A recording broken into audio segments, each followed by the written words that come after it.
Do we have too much government? We need to put people ahead of corporate profits. This system is so lopsided. This threat is a real threat to democracy. And I think that's really important. That's something we haven't been doing in this country for a long time. Where do you start? What do you do? How do you do it? Access to Democracy and other Eagan community television programming is supported by Thomson Reuters, makers of Westlaw Next and based in Eagan. Through Westlaw Next and other innovative online services, Thomson Reuters is the world's leading source of intelligent information for businesses and professionals. Online at thomsonreuters.com. And by U.S. Federal Credit Union, the member-owned financial institution offering service, value, and experience you can trust to the greater Twin Cities community.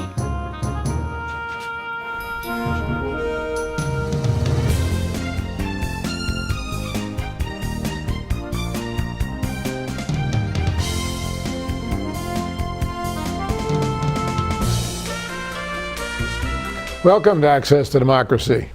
Alan Miller back with you. And it's August 1st. Lynn Gruber, who has been the executive director of the Dakota County Historical Society, was here about a year ago. She was just starting her job. She is a whirlwind. She has accomplished so much in this year. But we are also starting something. August 1st is a new year for Access to Democracy. We're not sure if it's our 15th or our 16th or just what, but we've been around and hopefully we're not going away. Congratulations. So that it's exciting for us. Another August, another year, another bunch of great interviews coming up, and welcome back. Thank you, Alan. I'm so pleased to be here. Congratulations on 15 years. We're not sure if it's 15 or 16, Roughly 15 whatever it years is. It's great interviews. Thank you. In fact, you have all our early tapes, so you could tell us when we started. Thank you. We'll get into that. Thank you.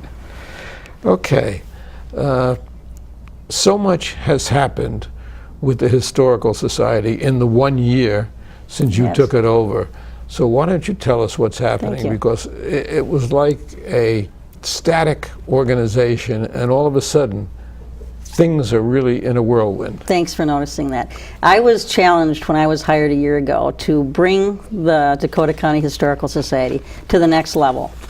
And what that really means is that we are extending our outreach beyond our museum in South St. Paul, which has been there for 75 years. It is our 75th year. We were created in 1939. Happy anniversary. Thank you, by Mr. Fred Lashy and some of his colleagues. And at that time it was actually called the Dakota County Historical and Archaeological Society, because archaeology was very popular in those days. And today it still is too. So one of the first things that I did, Alan, was to work with our Dakota County Library system to come up with some good programs and speakers that we could host at those libraries throughout our big county. So this September, October, November, and December, I can't remember exactly, but deep in the fall, we will have 3 different speakers at 6 different libraries. Are going to repeat their program. So you can go to our website and you'll see when those talks are coming up. I don't think it's posted yet, but so outreach was a big part of it. And I've also spent a lot of time visiting our various cities, getting to know the communities, asking about potential places where we could put a mobile exhibit, we could have speakers. So outreach was really, really big. And upgrading the headquarters also.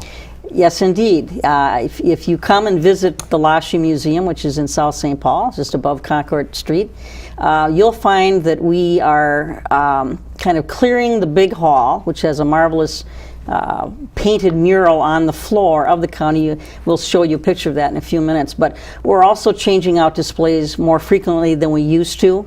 We are going to put art on our dark brick walls on the inside. We have quilts lined up to go on there. We have artwork. I myself am a collector of art. So, by the way, I have a friend who is a champion quilter. And terrific. We want to get you together with her, absolutely. We actually work with the Dakota Star quilters who come. I can't remember if it's on a monthly basis. She's won at the state fair. So wonderful. So we embrace her, but we have very large, empty, dark brick walls at Lashy Museum. The building was built in 1976, so it's of a particular architecture. And I just talked to the staff today about putting those quilts up and artwork as we get it. So you'll see much more color, more life brought to the insides of the building. And you talk about archaeological exhibits. Yes. I actually was invited to become an archaeological exhibit. Oh, stop it, please. But I turned it down. You know, when you're 50, that isn't time for you to do that, so for heaven's sakes, that's funny. Now, you also just put out a wonderful book, and you just brought it with you, so Yes, I haven't I had did. a chance to read it, but it's The Price of Victory, Dakota County in 1863, and maybe we can get a picture The name of of the quarterly publication is Over the Years. We started publishing that in 1961. If you're a member, you will receive it every quarter, and you'll find that we have a lead article. There'll be a letter from me telling you what's going on at the society, and then some other smaller articles. So it's really gone from, as I said, static to really a lot of energy Thank here. you for and noticing you've brought that. on some staff also who have been very, very But we haven't added inventive. staff. We haven't added staff. We're still lean and Well, mean. you've replaced. But we have some young blood, fairly just maybe a couple years out of college, history majors that again bring the energy and the passion that you want to see at a historical society or any type of museum. So yes, working with them is a pleasure. Just Now, a one joy. of the facts we put up was the fact that when Lockheed Martin closed a year ago, 2012. in 2012, A couple years ago, 2 yep. years ago, they gave you, what, 18 bins worth of Correct. material? Correct. When Lockheed Martin, the aeronautical firm out of California, decided to close their computer division in Eagan, which had been there for 30 years, they gave us 18 pallets of artifacts. And when I say artifacts, I mean photographs, computers that were built there, workstations, production brochures, sales materials, and we are busy. We have been busy for 2 years trying to sort out and catalog those various items. We have a small exhibit right now on the floor of our Great Hall, and we're adding to it every day. And that's got to be like a treasure that you came into. It's an unbelievable treasure. My predecessor missed it, but you know, timing's everything. So we that's are really so great. pleased to have that. And I must credit the former employees of Lockheed Martin who left the plant. They have a group called the VIP Club, and every Tuesday, a big group of them come and they help us recognize what it is, catalog it, and they've helped us actually put that exhibit together downstairs. That's great. Thank you. Now, you have an exhibit of computers, We do. and Let me you've describe got it. some U.S. Navy computers. We do. Let's talk about that. Let's talk about that. And you're talking about the youth that we have working with us. We have a wonderful gentleman named Andrew Fox, who's from Hastings, and he actually works in both our sites. We manage the Civil War home, the Leduc home in Hastings, and Andrew does a stint down there as an educator tour guide. But when he comes up to South St. Paul, he is a assistant collections manager and exhibit assistant. And he has been the one, not me, he's been the one that has worked with these former employees from Lockheed Martin to identify the objects and then decide which ones to put on display. I cannot give you the exact names of everything we have. I want you to come over and see what we have. But we have some outstanding examples of the large digital computers that to this day are still used in some of our defense, the submarines and planes and so forth. So you're going to see a little bit about the history of the Minnesota computer industry. Started in 1947 with the code crackers that came out of World War II. That would be Bill Norris and John Parker and Seymour Cray. They were encouraged by the United States Navy to start their own consulting business. They received contracts to do work for our Defense Department, and that led to... And look what's happened since then. I mean, Yes. computers, we all have, possibly one in our pocket. But we can And, be proud that we are believing that we, Egan, these pioneers, that represents the birthplace of the digital computer in the United States, right here in Egan, Minnesota. I still use an abacus because I'm Well, an of old course timer. you do. Of course you do, Alan. Absolutely. Now you brought us some photos. I did. And let's see if we can get some of those up, and you can explain Thank to you very us much. what these different photos I'd be are happy to that you share brought them. us. Thank you very much. Uh, They if we represent can. the 75th anniversary of Dakota County Historical Society. Okay. How are we doing in there? There There we we go. go. What have we got? Okay, we're showing you the first picture, and this picture shows you Mr. Al Smaby and Gordon Sayers, and they're actually holding the very first artifact that was ever given and cataloged with the Society. It's actually a medical case used by Percival Barton during the Civil War, and then used by the village of Inver Grove as a ballot box during its first election in 1909. Okay, and certainly of great interest. So we still have that artifact. That's And let's go to the next pretty one. key. Here we have dedication of the Kaposia marker on July 23rd, 1941 at Butler Avenue and Concord in South St. Paul. The National Youth Administration assisted in its construction using stone from buildings of the old state prison at Stillwater. And the gentleman from left to right, the first one is Harold E. Olson, for whom a highway was named. We'll go to the next one, Again. please. Here is a wonderful picture of Mr. Fred Lashy, who was the first executive director and the founder of the Dakota County Historical Society. And he is actually in the very first museum we ever had, which was actually in the basement of the South St. Paul City Hall.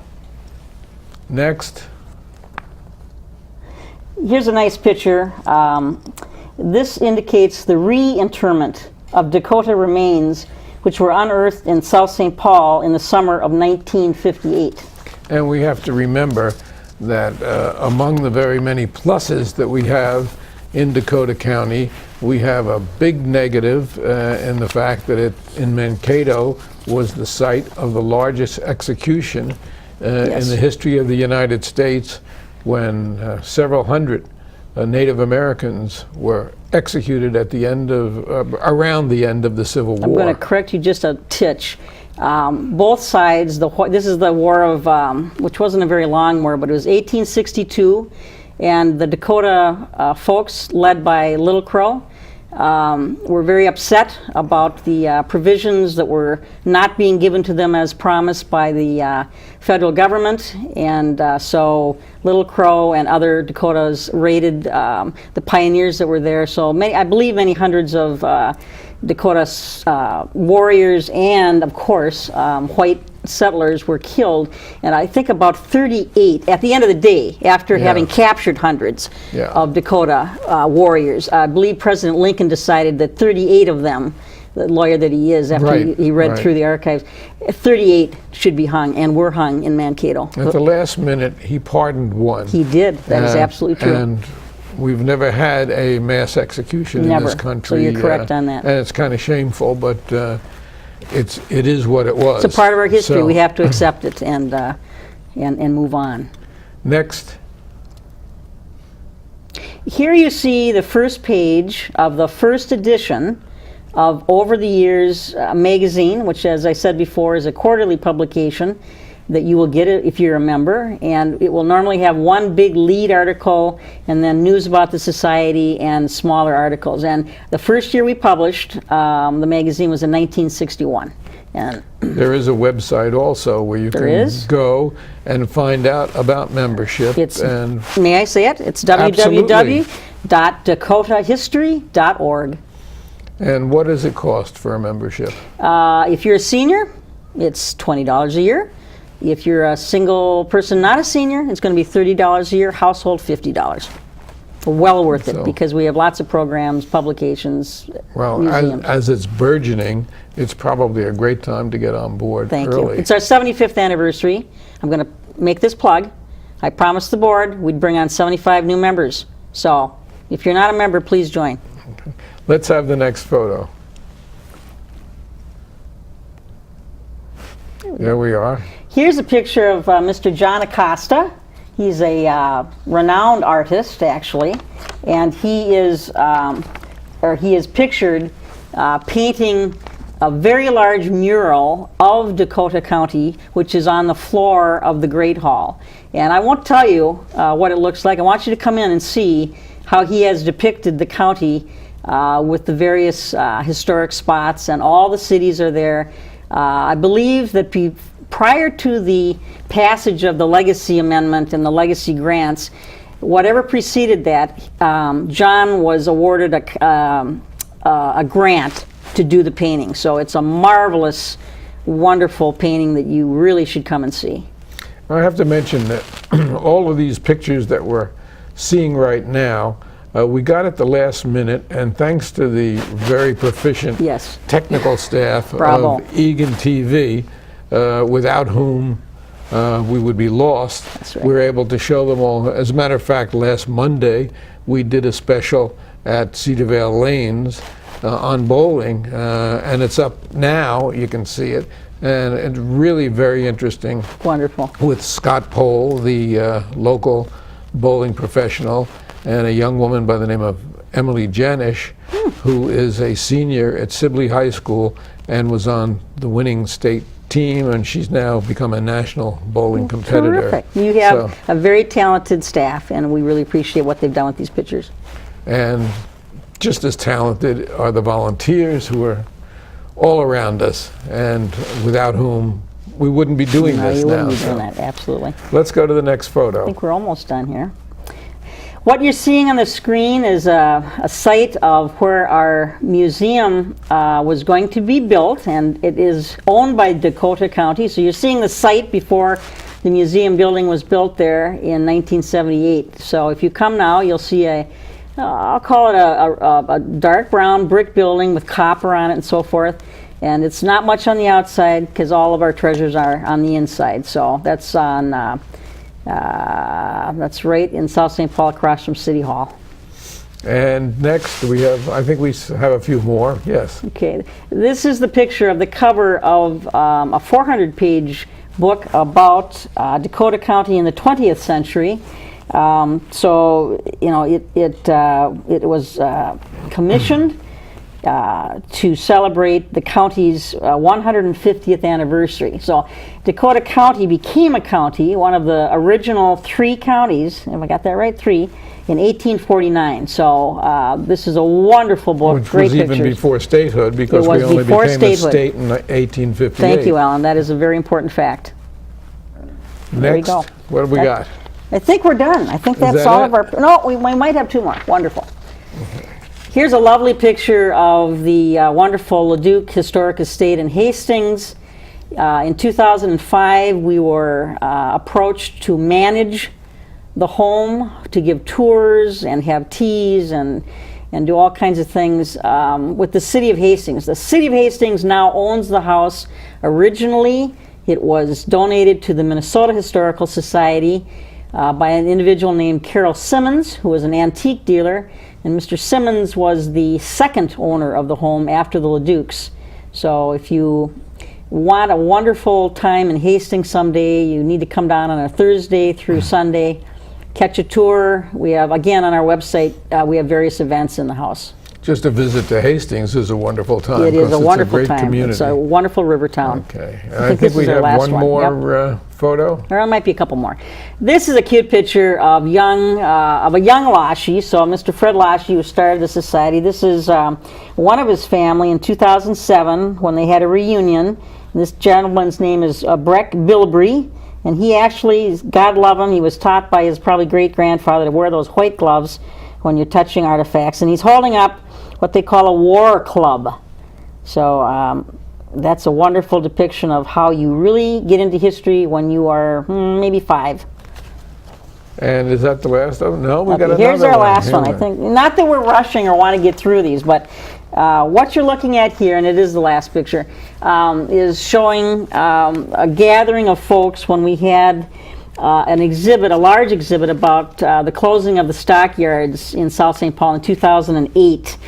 And we literally last Friday took down the remnants of some of that exhibit which we had up for 5 years. But if you know the history of South St. Paul, you know that in the 1870s the stockyard became a huge industry in South St. Paul, huge, to the point where people from Europe were coming over for the jobs, including a large contingency of Romanians. And I'm giving you a lead-in because South St. Paul is a very ethnic community, and we are pleased to say that we will be featuring an international premiere of a film made by the Romanian Society. Let's call it that. I don't have the proper name here, but individual named Vicky Albu, who's a South St. Paulite, worked with Don Shelby, who's the narrator, to tell a wonderful story about the people that came from Romania to South St. Paul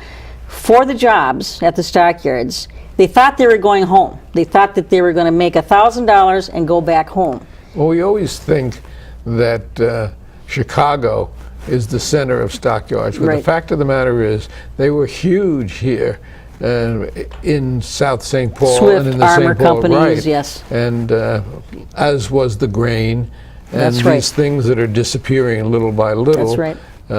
As we internationalize. That's right. Globalize all perhaps this. not to our benefit sometimes, Exactly. but certainly not to the benefit of the people who produced the food That's and right. produced the products and produced the food and vegetables. I should tell you that premiere of this film about the Romanian immigrants will be on a Saturday, September 27th. It's going to be an afternoon program, and you can call the society and order your tickets. And it's I've seen a trailer about the film. It's incredible. So I hope you'll attend that. So what's being done here is you're accumulating all this material, you're archiving it, and it's also available for research and educational Yes, it is. purposes.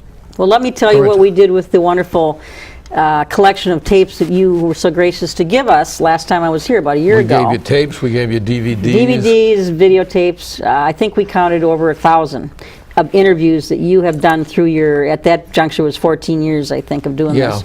And what we've done is we have cataloged them so we know what we have. And we will have the technology that you need as a researcher or an interested person to come to Lashy Museum and go up to the research room and view those on a personal viewer. I'm just going to call it a personal DVD viewer. And we have, as you can tell the audience, politicians, business people, a big collection of the heart of Dakota County and beyond Dakota County, and they're wonderful stories, so we encourage. You can see the transition, for instance, from Senator Coleman to Senator Franken. Yes. Or through the governors. That's right. I mean, we start with Tim Pawlenty when he was a legislator, That's right. and then a majority leader, and then the governor, et cetera. And it's been a wonderful experience for us to be able to accumulate all that, and it was really a great pleasure to give it to the Historical Society. One, it was reposing in my basement and certainly Unappreciated. not benefiting anybody there, but two, maybe in the future students will be Yes. researching. It's very important. and You gave us a something like slice that. of history that cannot be repeated, and I myself am anxious to review the tape where you interviewed Senator Paul Wellstone before he passed away. So anybody that's interested in politics, history, please come and see those wonderful videos you gave us. Thank you, Alan. And what's coming up? Well, what's coming up is we're going to continue to add to that collection of computer artifacts, because we are determined, probably beyond our the size of our exhibit. We're going to try to work with some partners that I can't reveal right now, but big partners, to probably in a year or two put on a very large exhibit of many more artifacts. We have two that came from the United States Navy. They're on loan for 5 years from the Naval Command. These are computers that were used in submarines and planes, very important.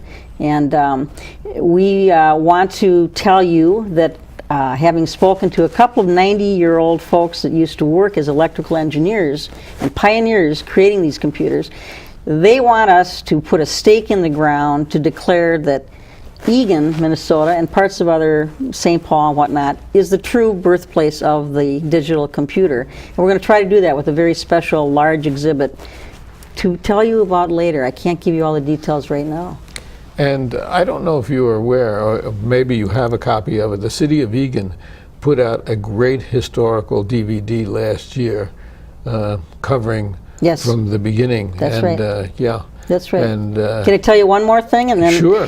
The other addition, new, fresh piece that's at the Lashy Museum is in our display cases, which are on the west side of the inside of the Great Hall. And what we're trying to do is we're going to show folks, especially younger people, all of the equipment, the furniture, the various technology, hundreds of pieces of stuff that you used to use that can now be done by a smartphone. So I think this would be appealing to the younger folks of our society, and we certainly want to get them involved in the History Museum. you know, I mentioned to students not too long ago about a party line. And Oh my goodness. they looked at me like, what's a I'm old party enough line? to know what that is. where you go to a party? No. That's where you pick up the phone, That's which you're right. dialing by your finger, and you hear another voice on the phone. And as a kid, we used to vacation, my family, in Vermont, and that's all we had was party lines there. So if somebody else was on the line, you might have 5 or 6 families That's on right. one telephone line. That's right. And they looked at me like, you know, a party line? Well, my It's- father worked for Northwestern Bell. Most people don't remember that. So we never had to have a party line. We were pretty spoiled. We had the finest at that time. So But these are things that really a generation of today perhaps can't appreciate. I totally agree with you. And it's really wonderful that this will be available to them so that they can see and learn and appreciate. as Thank you. well. I So think the audience will truly appreciate it. you have many more artifacts now than you have room for. We do. How do you decide what goes up, what goes down? That's a really You good question. rotating exhibits? Terrific question. In our collection, and this includes photographs, we probably have more than 45,000. Now with the thousands of things we got from Lockheed Martin, we might be up to 50,000 artifacts, including photographs. So it's a combination of working with the executive director, myself, with our curator, who is a part-time curator and collections manager, Nancy Hansen, and our research librarian, Rebecca Snyder, who has been there 22 years, and she put the pictures together that you saw. She's phenomenal. So it's a combination of a team that decides what we feel is important that should be seen. Some of the artifacts are very delicate and they can't be out very long. I will tell you that the inside of the Great Hall has no windows, and unfortunately the sun is an enemy to paintings and artifacts and quilts, things like that. But it is a team decision, and sometimes we'll have things on loan, or different organizations say, can you exhibit this? Fair to say that it's a rotating. It is type a of rotating series of exhibits, right? We have a beautiful painting of Kaposia Village when the Dakota people had it, or before white Europeans came, that Fred Lashy painted, which we just dusted off and put upstairs, and it's been leaning against a chair or something in the archives for years. We've been talking with Lynn Gruber, who's the executive director of the Dakota County Historical Society, and thank you for joining with us. Access to Democracy, come back soon. Thank you, Alan. Thank A pleasure. Thank you so much.